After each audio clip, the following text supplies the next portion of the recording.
Une carte du monde, des fiches, des photos et en toile de fond, une question: d'où vient mon jeans? C'est le thème d'une animation proposée ces dernières semaines par le SMICTOM d'Alsace Centrale aux collégiens du territoire, comme ici au collège Mantel de Célestat.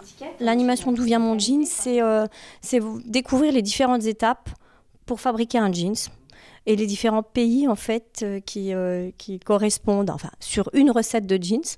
Et cette recette de jeans, on voit qu'elle fait plus d'1,5 fois le tour de la planète. De la récolte de la culture du coton jusqu'à la mise en vente dans nos magasins français. Cet atelier pédagogique a pour but de sensibiliser les nouvelles générations à un mode de consommation plus durable. Pour répondre au réchauffement climatique, à ces problématiques de déchets, c'est de changer les comportements et d'essayer d'expliquer aussi pourquoi il faut changer les comportements. Donc les jeunes sont très influencés par la mode, par le groupe.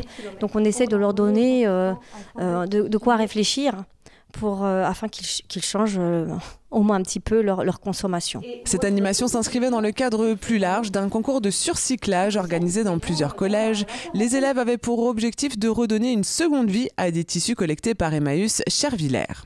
L'idée, c'est aussi de préparer aussi le monde de demain, parce que ces métiers de créatifs, designers, d'utiliser quelque chose et de le upcycler, donc ça veut dire le recycler par le haut. Littéralement en anglais, c'est vraiment aussi de créer des nouveaux métiers pour demain, ou peut-être aussi des évolutions de métiers, ou de remettre au goût du jour des anciens métiers. Pour le SMICTOM d'Alsace Centrale, c'est aussi un bon moyen de réduire ses déchets. L'économie circulaire, on en fait depuis plus de 20 ans.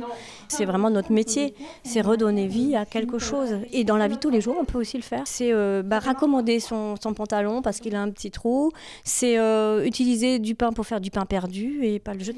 C'est tout ça, c'est vraiment important, c'est un autre regard sur la consommation et sur les objets qui n'ont pas moins de valeur parce qu'on n'en veut plus.